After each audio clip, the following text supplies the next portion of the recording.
Assalamu alaykum hormatly izleyijiler. Şu gün 2026 ýylyň 16 awgust hepdeňem bazaryny hoş geldiňiz Türkmenistanyň demokratik opposision platformalary. Hormatly izleyijiler, ine Tomuz geçip barýar.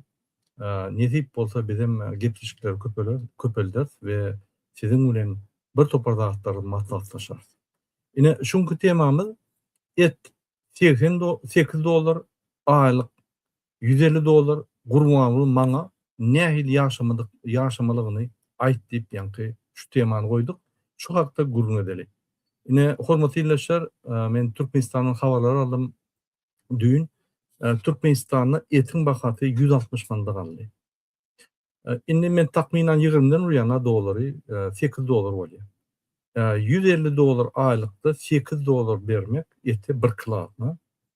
Gaty agyr mesele sebäbi ine mysal üçin adam bir maşgala 10 kilo et alsa bir aýda, ýagny onda ýarym aýlyk gidýär.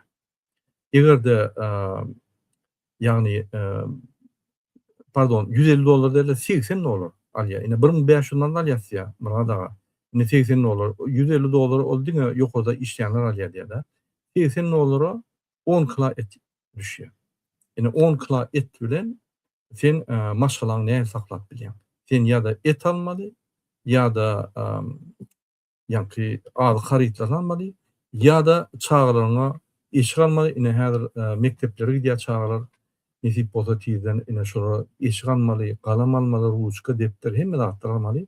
Şol ortada da ine bizim halkymyzyň ýagdaýy gatagır. Hemmelerde iş ýok. İş barlarda da alýan aýlyk maşgalaryny dolandyrmagy ýetenok. Hormatly izleyijiler, ine bize maglumatlar geldi. Lewap vilayetinde hekim, MHM başlygy, polisiň başlygy 3 bolup firmanyň üstü bilen etleri, ýani Özbekistanda bahasy ulu bolan soň Özbekistana geçer. Şoň üçin etiň bahasy galdy Lewap vilayetinde. O ýerde ýanky et gıtçylygy we etiň bahasy galdy. Adamlar zeýrenýär, jaňa diýýärler, muradaga näme etmeli? Bu ataly oglana biz bizar bolduk. Inni etimizem, naharymyzam kesýärler. Näil ýaşamaly gurbanlydan sorap berdik. Ine gurban berdim, Hamedowa men ýülenýän. $8 etiň bahasy bolsa, aýlygym $80 bolsa, näil ýaşamaly bizim halkymyz? Şonu düşünüp berem. Hormatly izleyijiler, ine häzir başga temada geçer. Men size başga videolar görkezdim we şu videolar boýunça biz gurrun eder. Ine bir minut.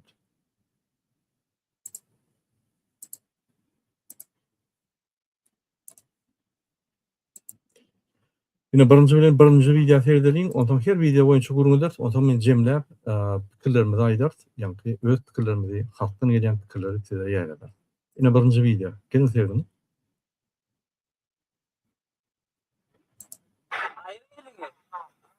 Gün bir rondada şaşır yandan yine yollayın. Hayır elini. Forma doğru hangi fire yar hayır elini. Elini hayır. Elini hayır diye.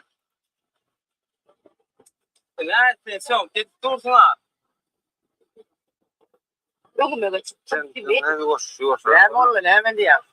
Sen şer yok. Hadi sen bolun. Ben bolun hava ama. Yok mu ya? Gel Cemşit. Yok. Hayır elini. Gün bir rondada. Ine bizim halkymyz eýýän polisiýadan gidişip başlady. Men öňüm aýdýan, birinji nägeliklerini bilýär.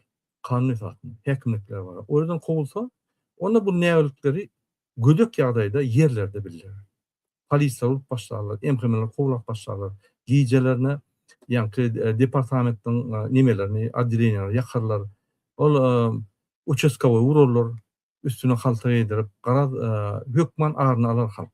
Halk agyny almany goýmaýar. Şoň üçin egerde prezident, onuň atasy, onuň milli lideri hiç şart çözmese, onu halk çözmeli bol meseleni. Hormatly izleyijiler, ine berekella şulaglan polisiýa gün ýüzüne aýdýar, aýdyny näme esasy meni saklaýan diýip. Indiki video seyredeliň. Şu ýerde bizim bir ýaş gelinimiz hökümeti ýülenýär sebäbi şu problemat men izarlaýan köpden bäri şol aýal maşgalany Проживаю пока. ýagny Balkan vilayetinde ýaşaýan aýal maşgalany üstüne ştraflar goýup zat bunu bergidar edýärler türme basmak üçin. Sebäbi ol öz hakyny gorýar. Öz ol hakyny talap edýär. Ine men ýene bir gada aýdýan. Sen häkim bolup, liwat häkim bolup, ýa başga häkim bolup, emhime polisler bilen üç bolup, firmanyň üstünden özü ustana etler satsaň, pul gazansaň, sana hiç hak diýen ok, sen dolan berýän. Gurban etsýärdan berdim hamer. Ýöne sen bir kizik banitada öz hakyny gorap, ýa-ni awrunça işlesen, ondan seni türmeye batýar. Ine şoň üçin men aýdýan, adalatlyk ýok, adalatlyk bolmadan biz özümiz hereket etmesek, özümiz adalatly goýmasak bolmaýar. Benim diňlädiň şunu diýen zatdan. Понимаете, годы тут Минбаши. А мои ситуации более-менее подробно рассказаны в прошлых видео. 10.08.26 года состоялась встреча в Министерстве финансов и экономики Туркменистана. Меня приняли. Помимо меня была моя мама, 2 работника министерства, сам ревизор и его начальство. Было сказано много чего, и приятного, и неприятного. Я задала вопрос ревизору. Вот этот акт вы зафиксировали. Вы тарифы видели? Он сказал да. Они при вас? Он сказал да. Я попросила, предоставьте мне их, пожалуйста. На что мне был дан ответ? Кто ты такая? Я тебе ничего не должен предоставлять. Надо, иди ищи. Кто я такая? Вот кто я такая. Я Миредова Мария. Я гражданка своей страны. Точно такой же паспорт у вас. И вот кто я такая. Вы от меня ничем не отличаетесь. Какое вы имеете право говорить мне слова, кто я такая? Хорошо, дальше. Мне задали вопрос, чего вы хотите? Я сказала, полной перепроверки заключения этого ревизора. Предоставила доказательства. Также сказала, что таких маглуматов есть еще 6, на гораздо большей суммы. Если я сомневаюсь в этом, я прошу вас перепроверить их все на действительность. На что с уст этого же ревизора была такая фраза. Перепроверка? А вы не боитесь, что сумма выйдет больше? Вы готовы ее оплатить? Стоп, как это так? Вы первое заключение дали. Откуда может сумма больше выйти? И почему опять должна страдать я от этой большей суммы? Так получается? У вас при вашем любом раскладе будет виноват опять же рядовой сотрудник, это я. Не должностные лица, опять же я. В общем, в итоге нас попросили прийти после обеда, мы пришли, и нам сказали, хорошо, Мария, будет проведена полная перепроверка. На что я сказала, где гарантии того, что тот ревизор, следующий, который зайдет в эту организацию, проведет эту проверку по всем нормам закона? Где гарантия, что тот же ревизор, который зайдет, не покроет своего коллегу? Я не знаю, это не утверждение, ребята. Это просто мои личные сомнения. Вы мне такую гарантию даете? Мне сказали, подождем. Хорошо, подождем. Но чем больше мы ждем, тем больше долговую яму вы меня сажаете. На данный момент мой долг больше 12 тысяч манат. Каждый месяц, в течение 10 месяцев я оплачивала кредит в банке. 2000 манат я заняла, чтобы собрать своего ребенка в школу. Другую работу я не могу найти. Мне дали характеристику, в которой указали полное хищение. Мне даже денег в руки не доверят. А вдруг я его тоже сворую? Благодаря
Prezident saýlawlarında halkyň setlerini ogurlan Kezzap kakasy tarapyndan Türkmenistanyň prezident wezipetini Sowet hökmüne alan Türkmenistanyň beýkanun prezidenti Serdar Berdimuhammedow sözsüzden aýdyberiň.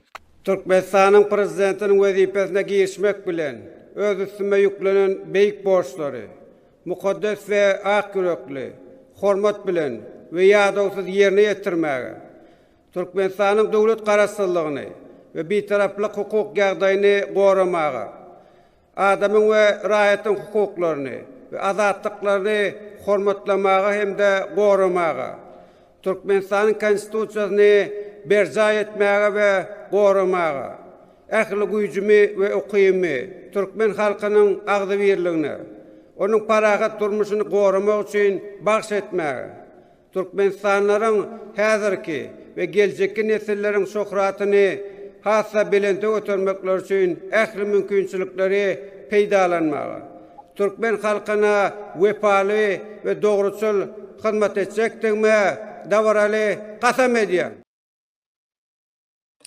Assalamu alaikum Muhammed ağa, hoş geldiniz. Salam Rada, salam vatandaşlar.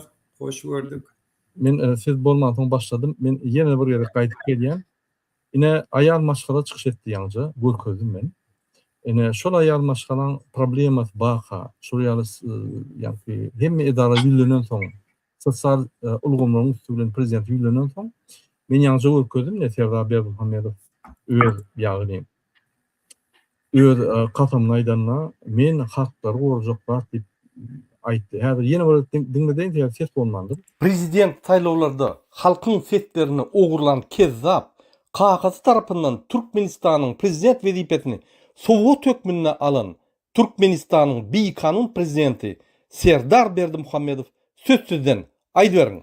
Türkmenistanyň prezidentiniň wezipesine girişmek bilen öz üstüme yüklenen beýik borçlary, mukaddes we ak yürekli, hormat bilen we ýadawsyz ýerine ýetirmäge, Türkmenistanyň dowlat garaşsyzlygyny we beýtaraplyk hukuk ýagdaýyny goramaga, adamyň we raýatyň hukuklaryny we azatlyklaryny hormatlamaga hem-de goramaga, Türkmenistanyň konstitusiýasyny berja etmäge we goramaga, ähli güýjümi we ukymy Türkmen halkynyň agdy birligine, onuň paragat durmuşyny goramak üçin bagş etmäge, Türkmenistanlaryň häzirki we geljekki nesilleriň şöhratyny hassa belende götürmekler üçin ähli mümkinçilikleri peýdalanmaga, Türkmen halkyna wepaly we dogruçul hyzmat etjekdigme dawraly gasam edýär. Ine Muhammed ağa ýaňja aýtdy, men Türkmen halkyny östürmek üçin, kömek etmek üçin, haklaryny goramak üçin öz durmuşyny bagş edýän ýagny diýip aýtdy. Ine sen näme edýär? Öz durmuşyny şol adam velosiped sürüyor. Velosiped sürüp halka kösenýär, bulun velosiped sürüp aýlanyp dur. Çağınna Adarın kenarının huwaty, egerin sergin çağınna Adarın kenarının huwaty, aýratynna awada millet ýagyşyk dogrugynyň gurşawy insan kalbyna ýakymly täsir edýär. Bolsa adamlaryň çektini açyp olary täze ýetmek üstünlikle ruhlandyrýar.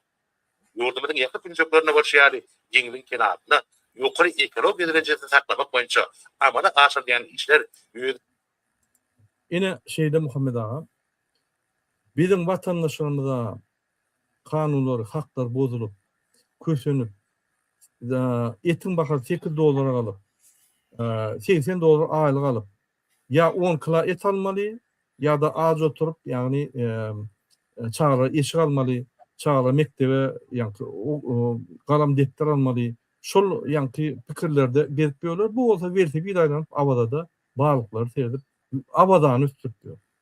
Bular haydi planetada yaşayan. Neymiş yani atal oğul? Bular halk gerek mi gerek yani? Ya bular halkın bir küçük bölüğü gerek yani zavod fabriklarda işler, nefti gazı öndürüp onu satar yani. Başka da bular halk gerek yani. Bular halkın sesini ne aldılar, uğurladılar. Bular halkın bağ deyip yani halka yüzlenip gördüler, halkın yanına bak gördüler. Halk bilen guruluş gördüler. Halk masalasyny geçirip öz problemalaryny çözýärler. Halkyň hiç bir problemi çözülen ok. Ine bular näme işläp ýörler Muhammed ağa? Mene düşünemek. Sen bir düşündüremedin? Hoş geldin Muhammed ağa. Aydı. Yine ödek bir koş gördük Murada. Murada teret şuna dünya belli institutlu, belli kurumalı Türkmenistan devlet dolandırışına baha verelerine diye kezzaplar devleti diye. Ve de diktatör de. Diktatör söz biraz mugattaslığı var. Ne deydi evet. Sebebi bir tofar adamla diktatör bolsam yurdumu edeyin. Çalıp östüreyin deyip bir tofar zatlar nemet çok oluyor da öz ağının yetişine göre. Bunu kezzapçılık etiyerli. Bunu halkı anlayalı. Bir elini Kur'an'a koyuya, bir elini konstitusiya koyuya, halkın önüne anlaya diye men aham içeceğin niyetinin alıdağını dediğini. Bokunu yerle karandardı. Ve de kulağıt neyim için? Neyim için? Ve de nehirli bir yurdun içine hükümet mekanizmi işledim. Haçanın işleyen adamla dine yemek, içmek, yaşamak için kanunu bozup halkı kıssat, halkı közep, yiyecek çöreğin ağzından almalı. Haydi devlette mümkün şu. İslenlik bir devlette, ya islenlik bir idarada, sen işgarine normal yaşar yani aylık tülemesek, şolardan oğurluk etmeli. Yaşamalar bir illedir. 200 bin, 300 bin dolarlardan şolara cay satıyarlı hükümetin içinde. Aşgabat'ta minimum 100 bin ta 300, 500 bin dolarlara içerliğin cay vuruyarlı. Hükümet işgallerine de alın diyerli zorlayarlı. O zaman şolardan ne ettirip şon pulunu tölemeli? Aylığın 200 dolar de. Haydi pul bilen şu pulu tölemeli şon. Yani aylık az töle kanunu bozduruyor, o zaman dılığı düşürüyor, o zaman bıcağı alıyor, köprek halkın tağla diye. O zaman ne mi? 10 yaşlı çağağını zorlayanın, 10 yaş pedofiler köşede gezip görmeli. Prokurori doğruladım, kovulamalı köşelerde. Bolcuk zatlı. Neme sadiklerde çağala aş diye gözünü getirin. Dünyanın en nefti bay, yer attı bay devlette altından Berdi Muhammed'in kıydı önüne tuvalet buraya yurtta çağala sadiklerde aç. Belli şeyler olacak. Saldatlı aç. Pensiyonerlerin 10% koşmasını halk maslahatını geçirip şunu yatırayılın diye 10% değil bileyim $1 moluna yani $1 kanun esasında infilzasyon esasında belirleyen pulları köpeltmeyi şunun uğurlayan kezzap.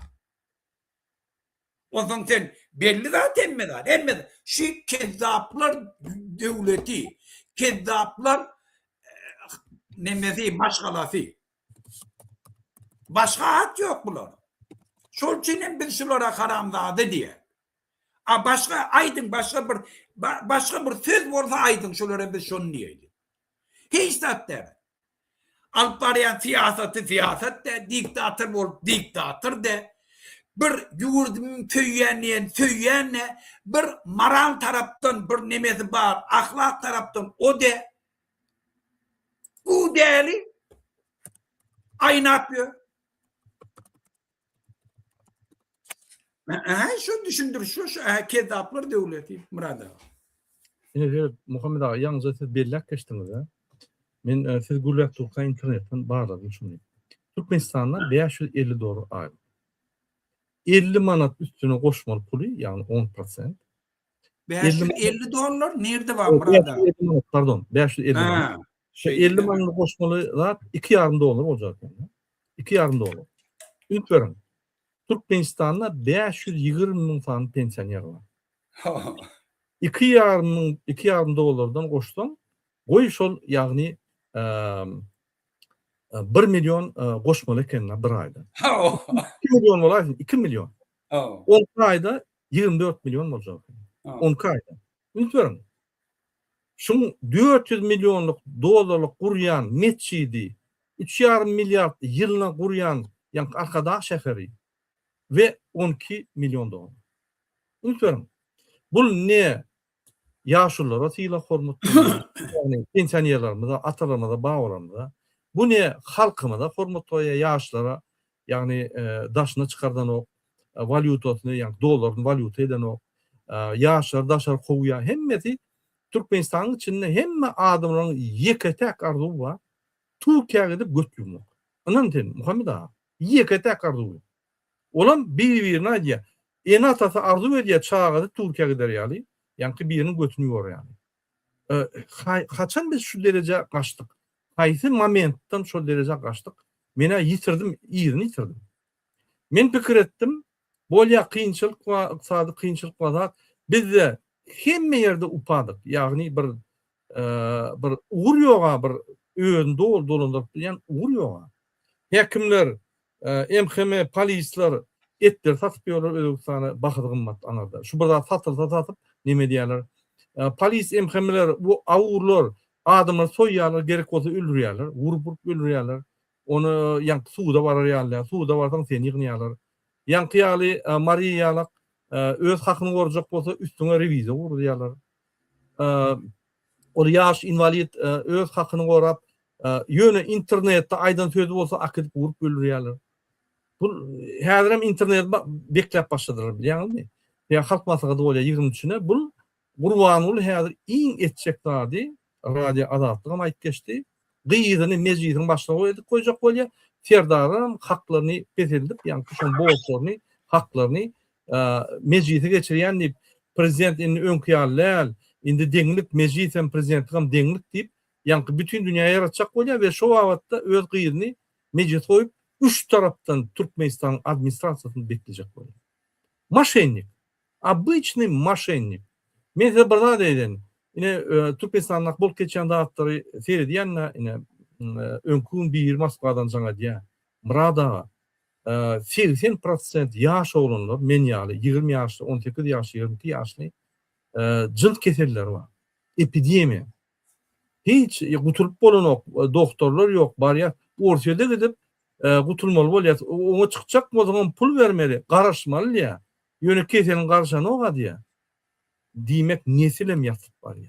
Men ki pikir ediyorum bunlar neyemçi mekteplerde gıyıt başkalarının nimeleri var ya. Sebebi epidemi.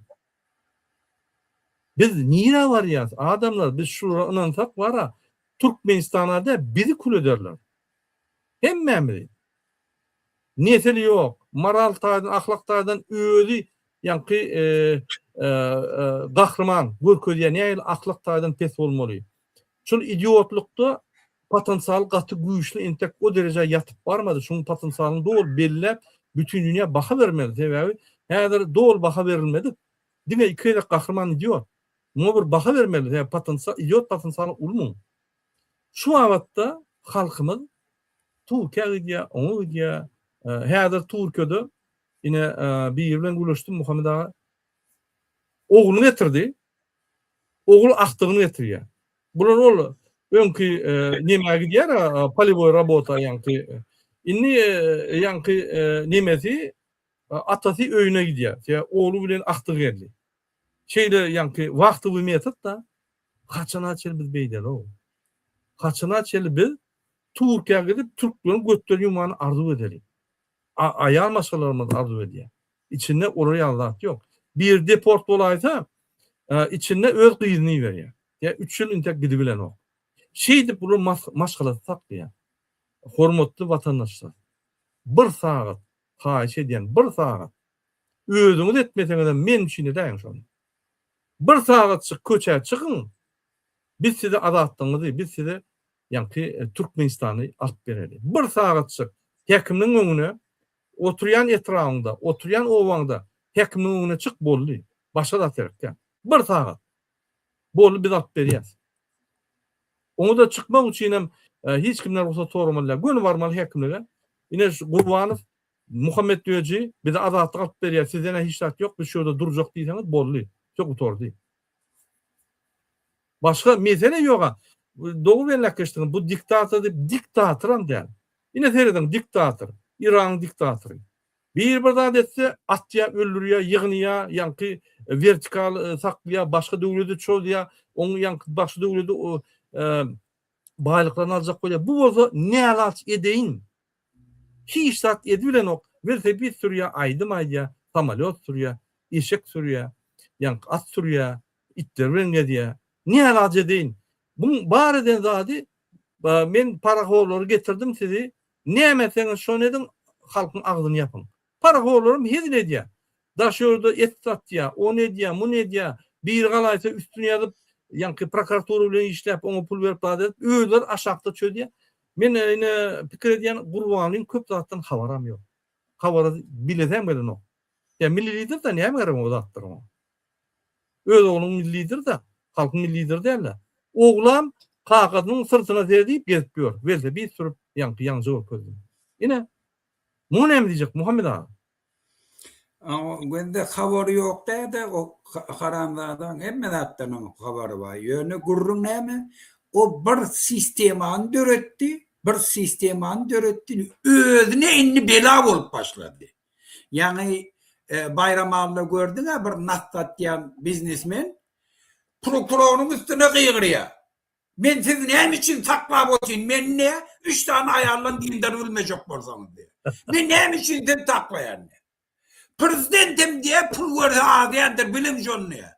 O türmeye düşen hakimi övrük getirdiler biliyorsun mi diye şonu mara hükümet koydular. Göt berelle diye balın ayırın dinin şu 3 tane ayarlan diye. Ünlü ya başka bir yere akmak türmede oturup çıkan o bir yer var ha neme olup algı verin arasında düşüp gören bir haramlardan bir yeri var. Aktivistler neme çok. Türkmenistan'ın kılıcı ben elimde diye. Ben üstümden geçersiniz diye. Gör. İnni berdi Muhammed'i hiç kim hiç daha da sayana. Sebebi aşağıdakile inni göz yetirdiler. Sen kime pul veriyen olsan sen kazayın. Ola da arayın bağlarının kazayını şu. Men pul veriyen mi? Sakla beni karamda adalet kıyırıyorsun. Şunun için bir sisteman döretti. İnni şun özü buna bela olup başladı. Şolar ayıracağım olsa inni ayrılmaya. İnni ayrılmaya olur. Ola inni göz yeter. O türmeye de girip çıkan. Türmeden ola korkmaya inni. Ola türmenin içindekiler satın alıp bol yerlerine göz yetirdiler. Şunun için türmeden korkmayan hem için gelip diyorken pul kazanayım, türme de bana duvara etse. Düşünüyor musun adına? Şunun için onlar da korkuyor. Ola diye almadan gitmerim deniliyor. Şunun için boş vakti ne ettirip haydi karamda adaşılığım olsa pul kazanıp hem ben satın alacağım. Hem verdi Muhammed'in hem bir kellesine pistolet bilen vuracaklar şöyle. Doğru diyem. Yine Muhammed ağa yine bir video koyayım ben yine bir yere verse bir sürpüyor ve şu avatta yine Türkmen gражданlar korkuyorlar ünferim. Cerimelerin möçberi epes yukarılanırlı. Türkmenistan'ın prezidenti Türkmenistan'da pasport durgunlarını bozan rayetlere salınyan cerimelerin möçberi epes yukarılanırlı. Türkmenistan'ın prezidenti Serdar Berdimuhamedov 2026 yılın 11 aprelinde administratif hukuk bozulmaları barada kodeksin 370. 371. ve 372. maddelerine hükmetmeler giyirmek hakkında kanuna gol çekti. Täze rejelenen 370. madde boyunca pasportun serasaplık zararlı daýylanmagy ýa-da ýetirilmegi üçin birden 3000 ýatlyk muktara çenli. Onu bir kassayın daýylanmak üçin bolsa 3'den 5000 ýatlyk muktara çenli jerime belenilýär. Şeýle de 371. madde bilen gözegine tutulan jerimelerin möçberleri değişiklikde 3'den 6000 ýatlyk muktara çenli we 6'dan 10.000 ýatlyk. Men bir daha da düşünmek Muhammed ağa. Pasportlar çalsan oklar daşurtda. 1972 yılın Cenevre konvensiyasını bozuyorlar. Türkmenistan boyun aldı. Yani beylik devletler yani daşurtda yani ilçhanada pasportlar çalsalar diye. Boyun aldı eden o. Türkmenistan'ın içine baran zaman pasport çalışıp olan bir topar spravkada yeni de cerime talya. Öyle bozuyor, öyle cerime talya. Bunu bizi idiot deyip hata ediyor. pasport bermek. Sen birinci borcun adama pasport vermek. Sen grajdanın, sen şoňa pasport vermeden sen prezidentam däl. Prezidentlik yok sende. Sen grajdanın. Düşünenokma şol ýa velosiped sürýän serdar düşünenokma şol hatlara. Pasport biz almak bizim hususy hakkımızdır. Onu aýyp bolmaýar bizden. Spravka getir, onu getirip geregi yok hiç sarın. Bizim pasportumuz, men doğulum pasportum bolmaly. O spravka JKH tölemedin, ol ikinci, üçüncü, beşinci toru. Men doğulum man pasport bolaýmaly. Bu näýdi bular? Pasportum bolmasa jerime saljak. Adamlara pasport alyp bilenok bular jerime saljak diýär. Pula çok oluyorlar yani. Men düşünemok. Inni yo polisiyalar da pasportunu yok edip erti iştirafını alırlar. Bular näme diýerler? Şu kararlar çıkarıp şu daşarýda giden adamlara garşy görüşmek şol. Yani daşarýda adamlar pasporty edýär görgürler. Men ine Warşawa wagt geldim Muhammed aga. Şöyle vatandaşlar bilen duruşdum, görüşdüm. Häzir aýdaýyn. Takminan aýdýana, takminan mümkin ýalňyş ýanlar açyk köpdir ýa açyk desakdyr. 10 000dan ýokary Warşawada türkmenler näme tapşyrdylar. Yani bosmany almak üçin. Hiç haýsam Türkmenistanyň gaýdasy gedenok. Biz şu ýerde nelegal gezer. Biz şu ýerde her zat eder öýe gaýtjak geldik baýan. Gaýjanlar ama Warşawada iş ýalar, işlerde iş ýalar, bar ýalar. Dokumentler dütpediler, yine gulşoğa gelip iş yarar. Yani Warşawada näme bolsa da, yani Polşada näme bolsa da haklarım var. Yani 10-14 saat işten soň barıp üstüne meýetler gelenok, işten pulun alyp gidenok, barıp öýe var yani yat yani internet gorýan, internetin var. Gidip kofe içen kofeň var, beýlen var. Men gen görýän hem Türkiýede hem Warşawada ýaşayan adamlar 10-14 saat işlerinden bar Türkmenistanyny işledip aýyan gidin Türkmenistan diýsem eden oklar. Ine Türkiýede oturup bilen hasapladyk da. O diýe men aýda $200-250 aýryp bilýän öýe ýörmek üçin. Men aýyan şu pul sen Türkmenistanda galyp bilýänmi? $200-250 10 saat işler. Awa. Näme giden ok? Ýok diýär. Men berde azatlygymy, Türkiýede azatlygymy men Türkmenistanyň türmesinde çalışadym gelen ok. Türkmenistan türme diýär. Ine şunem internet pes. Gazetepes.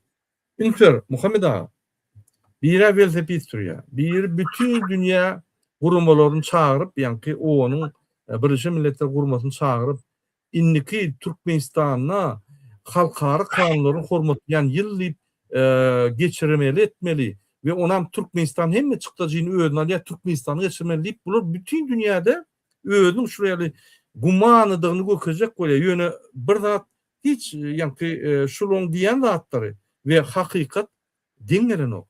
Bular halkyny terden ok. Bular ogurluk edip ulu guruşlar edip pul ogurlaýarlar. Bular pasport çalşan oklar, bular valyuta çalşan. Bular internet ýöredip bilen ok Türkmenistanyň. Bular valyutany saklap bilen ok.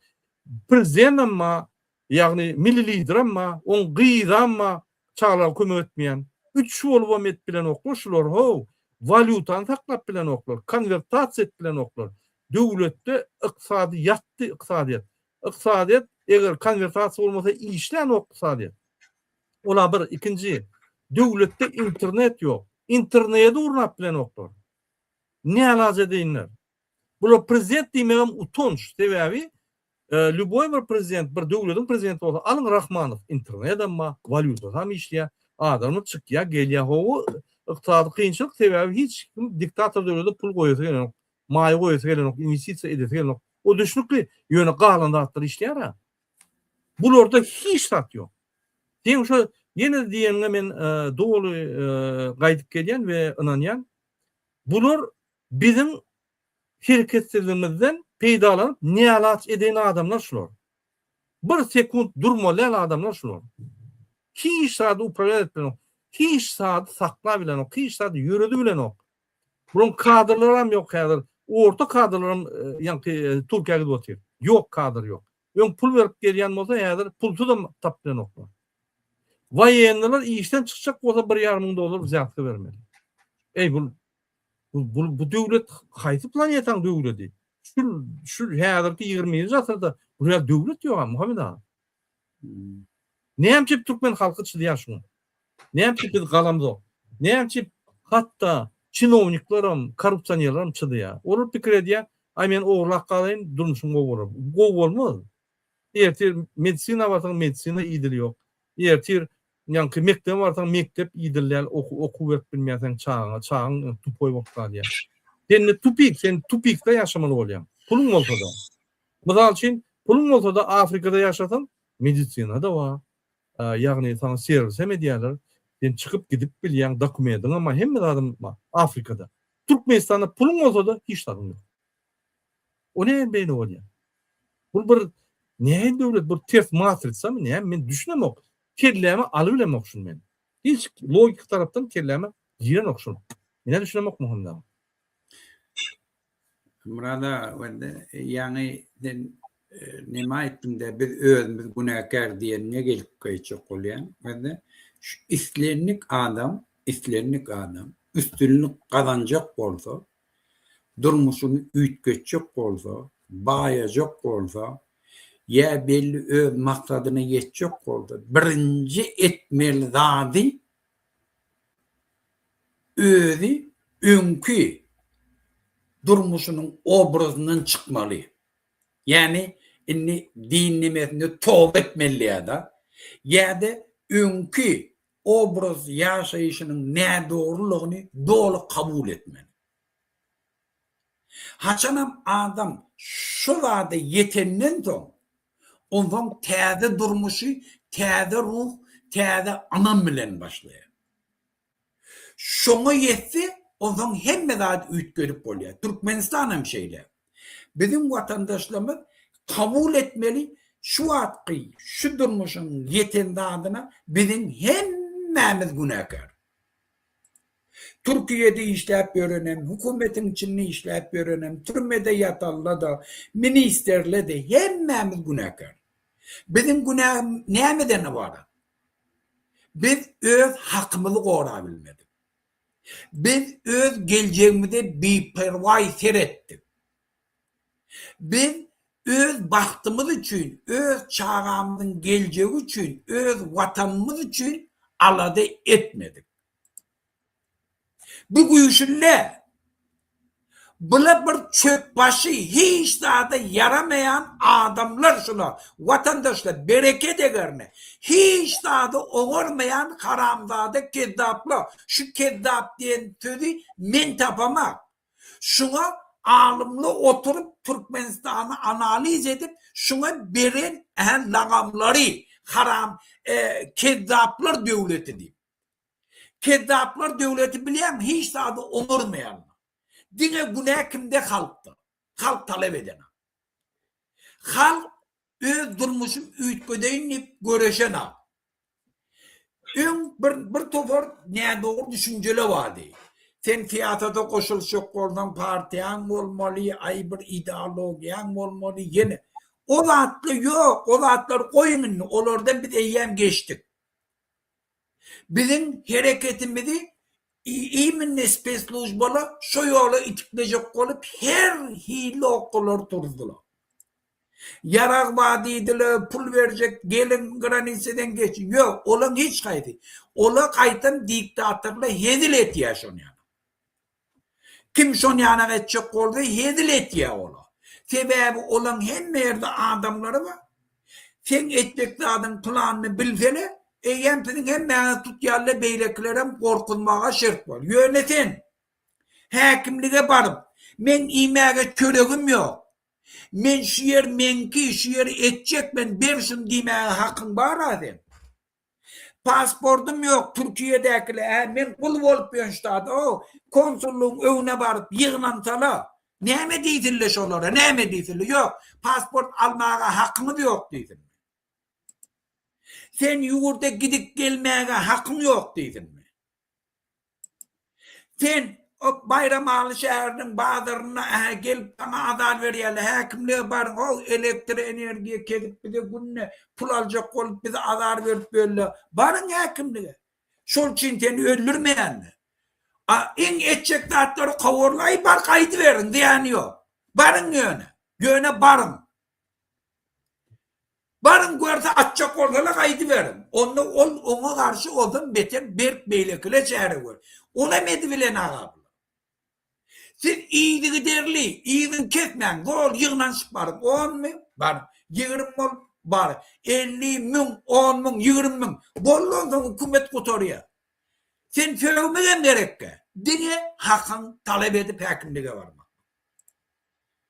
En halk maslahatı var ya. Barın özünüz şu attan halk öz deputatlarını taylan. Şu halk maslahatı yaşlı oldu. O bankçı ne mi? Falani gittin. Deyin adım aydın falani gitti kovul ya deyin. Deyin şunu. Hükümetin taylayanını gitmeli deyin. Hükümetin taylayanını, hakimliğin belleyanını gitmeli deyin. Hem yerde şu gurrun edin. Şunu edebilyen de şunu için türmeye yardım batmayalım. Şunu dine bir parvayı bol olmaz için. Yani biz durmuşumuzu ütgetecek ya oluyor. Doğru. Eğer ütgetecek olsan haneke hem mezadi satıştan düyüp götür bir ütgetip biliyor. Şu zada yeten halka, baktı halkla, görün. Annem için gen aliyarlar. Fransa'da da Çalabırdat burada miting ediliyor. Kanada'da günne var miting. Tevebi şuna yeten halk hükümet yol başçıda gün verena. Kanunu yerine getir diye, talep et diye. Şunu buldu, normal ötüş oluyor. Sen çağın geleceğini önünden bilen neyli olacak. Türkiye'de kul olup bir tafar haramladılan götünü süpürmeye. Türkiye devletim, Türk bellemizde kul gözüyle seyrettiyor. Şol çiğnem, Berdi Muhammed'in yerine doğalını kıyırıyor. Şuna ağlanamam. Türkiye bize doğalını deyip yalan söyleyen. Eğer ben yalan olsam, yalan söyleyen olsam, onu subut etsinler doğallıklar. Ayıptırlar şu kezzapları. Hava bütün dünya kezzap diyor. Ad doğalım diye. Türkiye'de de 1 milyon Türkmenistan'la közenip ya, Türkmen devletine bir söz aydı bilene. Sebep olacak kezzap. Doğru. Yine men misal getireyim de Muhammed ağa. Bir yerde Fransa'da her ştrafı koyup başladılar da. Yani radarlar, ütküç radarlar, yürüyten mototsiklistler, yani motor sürüyenler ya da yaş olanlar ya da qarra adamlar şu radar alyalar yüzüne kraska çalyalar ya da yani lente, qara lente bilen şeyle bağlap koyuyorlar. Onu ayırıp geçen ok. Ayırdı ve yine koyuyorlar. Hem yerini yani bağladılar. Ön misal için bir belli bir muhtarda ştraf gelyen muhtarda hiç adam elin. Hem ben bağladım. Şu da her yeri görmüşsün. Ödem ya. Ödem ofisan ne diyorlar?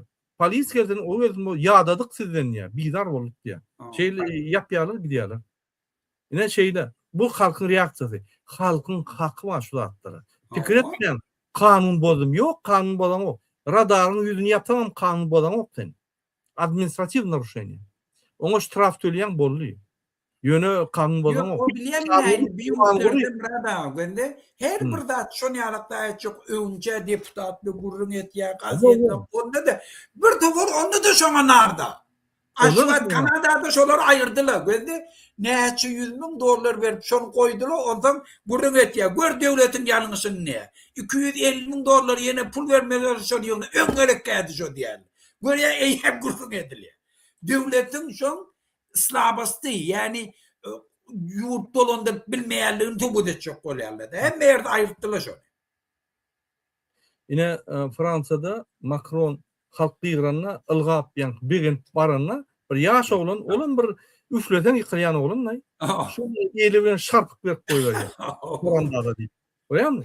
Onu basmadılar. Onu yani adet kaydıp bitmedi. Prezident vuruyorlar ama o. Yani gerek yok. Ne için nida bunlar? Ne da verdi bir sürü ne da yukarıdan bir perişte aşağı düştü. Yani hiç normalde ahlakı çarşıya birden bu süsküde çarşı başlayalım. Bak şunu bir rahat bulayamadın deyip düşünmeyen ne diyor şunu? Bunu atalı ol bilyenim neler? Gelin buraya da bulur samtıkla bizi koğrap diyor. Niye bizi koğraya? Bir de verdi bir sürü ya. Garaz gepin tümökleri vatandaşlar gattoğur diýen Muhammed ağa biziň günämiz. Ine meniň günäm ma, Muhammed ağaň günäsi ma. Kimde kiň ulu günäsi, kiçik günäsi ýöne hemmemiz günäm. Biz biperwalyk edýär vatandaşlar. Biz pikir edýär prezident ba bizi ala dedýär. Ala deden ok bizi bitip getdi. Atat näme diýär? Aýdym. Kep çekip ýa-ni triýa uryp akşamlaryna konsert geçirýär. Akşylen. Başgalar deden oklar ulu. Sen ol beýle kiň pahtan, potrodyň, berge batdyň, konvertasiýa ýok, oglum öldü Ýewropada ýa nemede, Rossiýada getirmeli diňleýän bolmaz. Bolmaz. Özümüz hereket etmezek. Şoň üçin başlan hekimlikden şoňky günne mesela ýene bir ýerden ýaltanman, her gerek görkezegini neme Serdar Berdimuhammedowyň hasamy. Siziň öňüňizde borç aldy, size söz berdi. Men şonu etjek diýip elinden burhany goýup, beýlekerini konstitusiýa goýup söz berdi. Ol näçip alýar, näçip onu kanunyna çekmeliler, kanunyň esasyna, näçip biz pasportymyz ýok. O ýa-ni şo hökümetiň esasyna, hökümetiň edýän haramlygyň esasyna pasportymyz ýok. Bizi kösýärler, bizi deport durýar. Bize günah ýok. Biz aljakla pasport, biziň almak hakymyz, dogulanyny almak hakymyz pasport almak.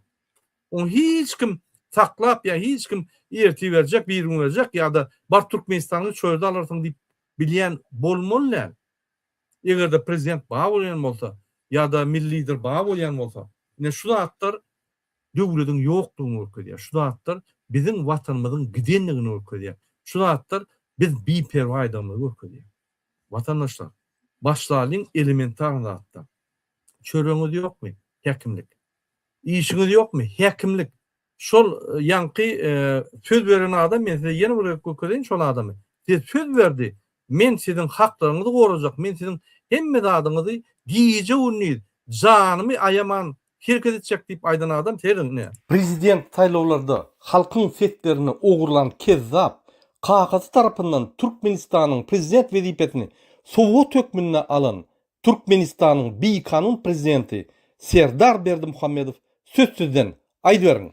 Türkmenistanyň prezidentiniň wezipesine girişmek bilen öz üstüme yüklenen beýik borçlary, mukaddes we ak yürekli, hormat bilen we ýadawsyz ýerine ýetirmäge, Türkmenistanyň döwlet garaşsyzlygyny we bitaraplyk hukuk ýagdaýyny goramaga, adamyň we raýatyň hukuklaryny we azat Adamyň we raýatyň hukuklaryny eşdiňizmi? Siziň adamyň we Türkmenistan grazanyň hukuklaryny goramana gorar diýip aýdýar. Prezident saýlawlarda halkyň fetlerini ogurlan kezzap Kagazy tarapyndan Doğru gördüňiz ýaňyza gökkezdim. Onu ýene şo ýerde tapmak üçin wagt gerek, wagt ýitirmäli.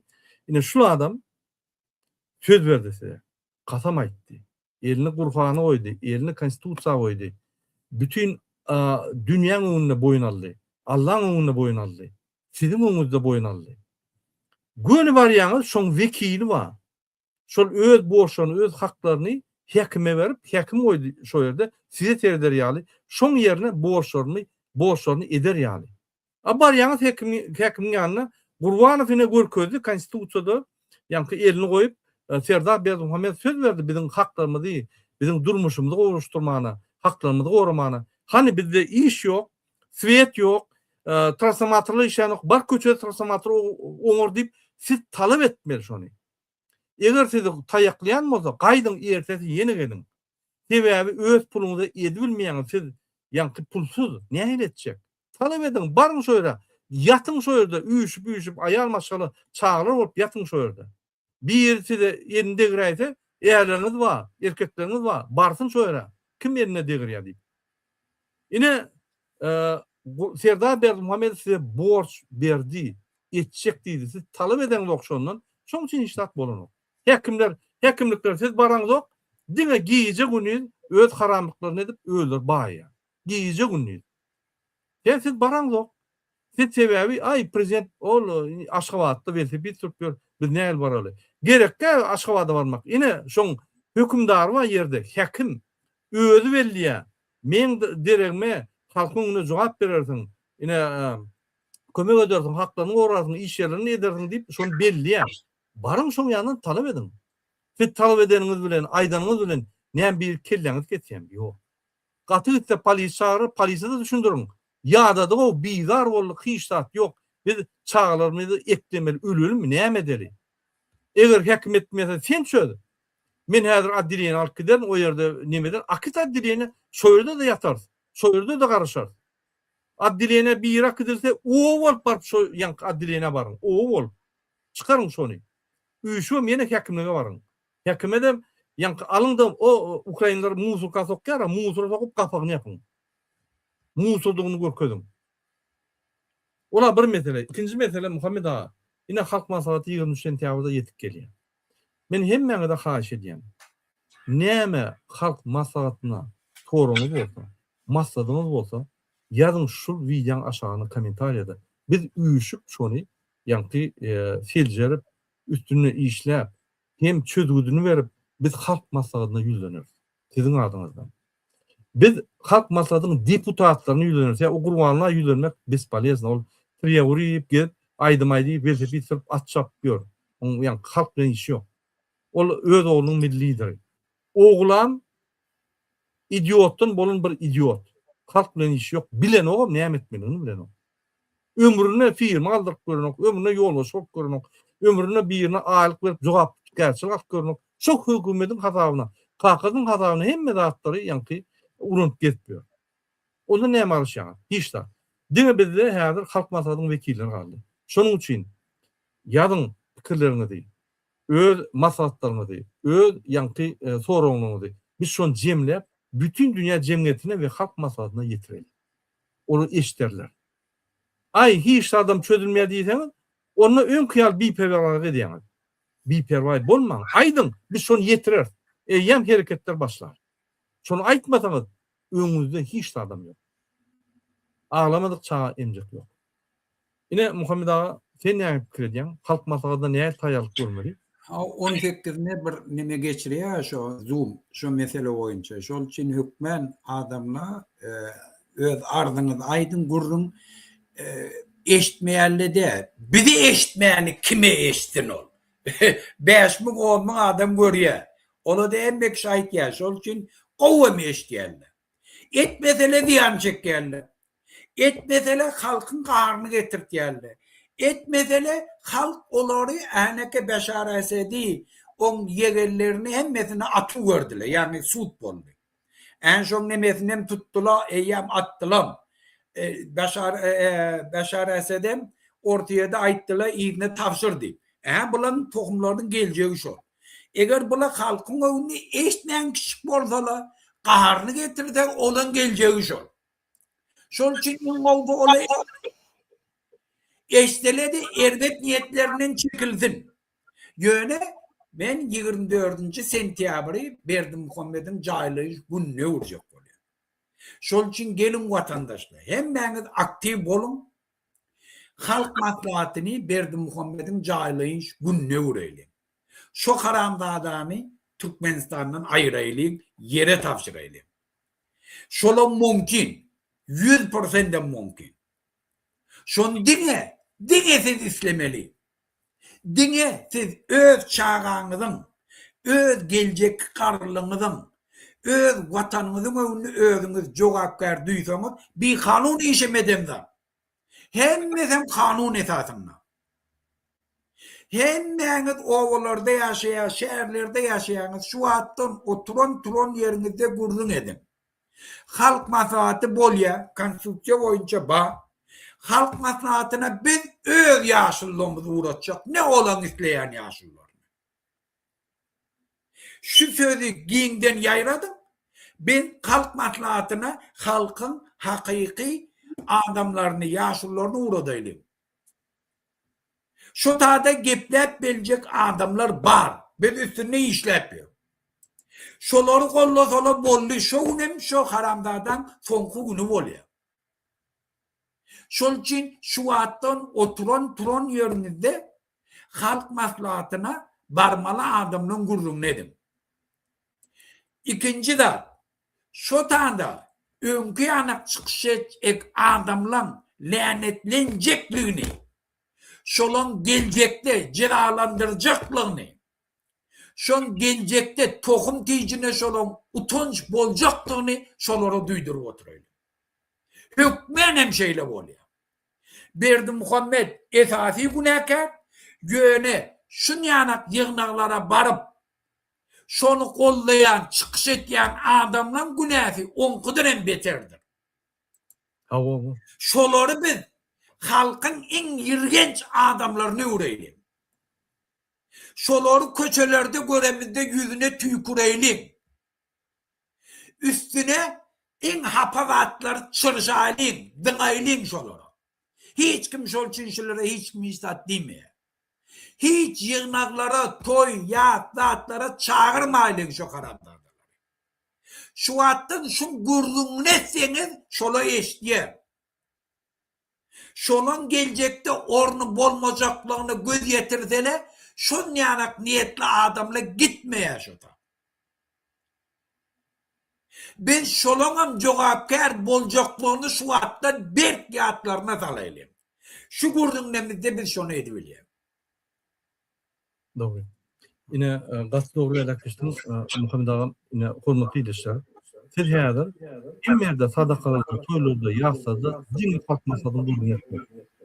Öz halk maslahatda öz aýdýan pikirlerini, soragyňyzy öz ara ýanky alyp maslahatlaşmaly.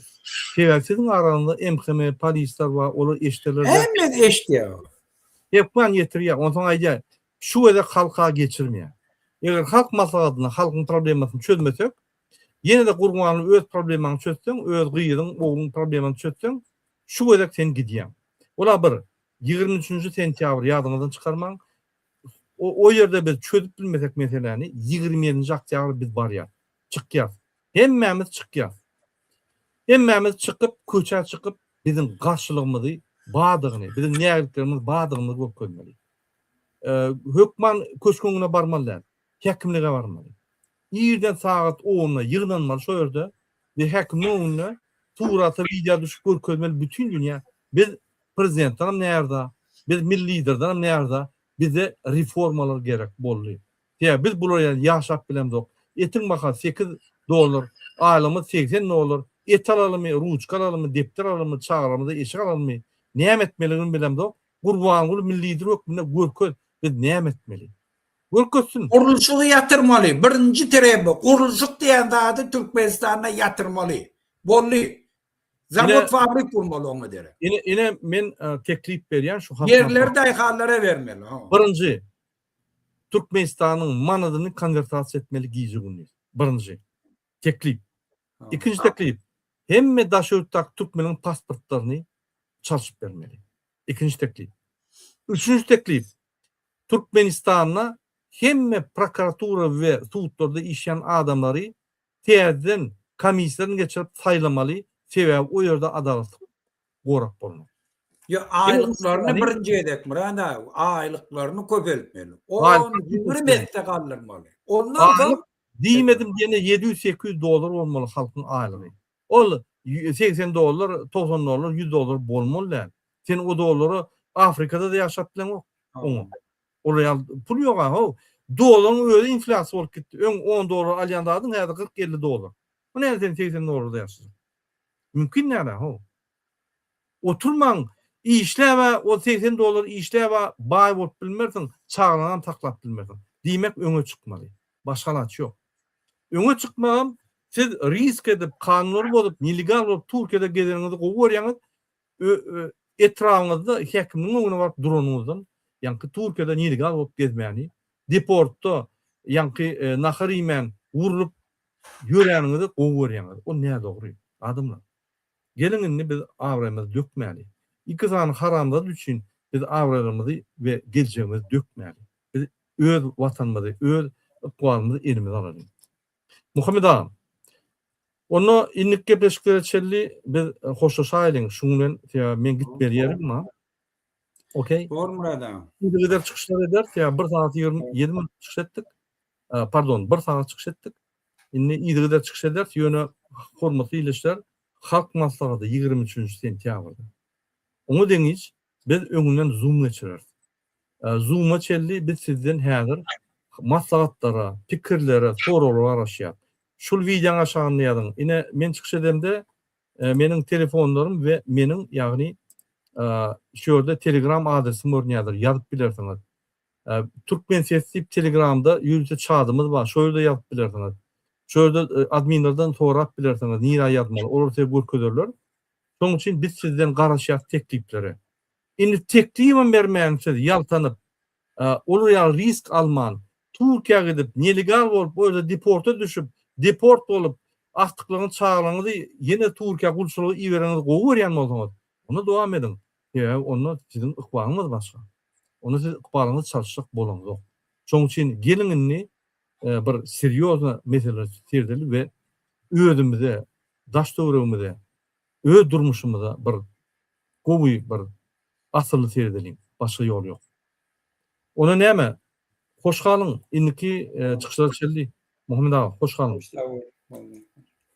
Hoş galyň, hormatly ýeşler.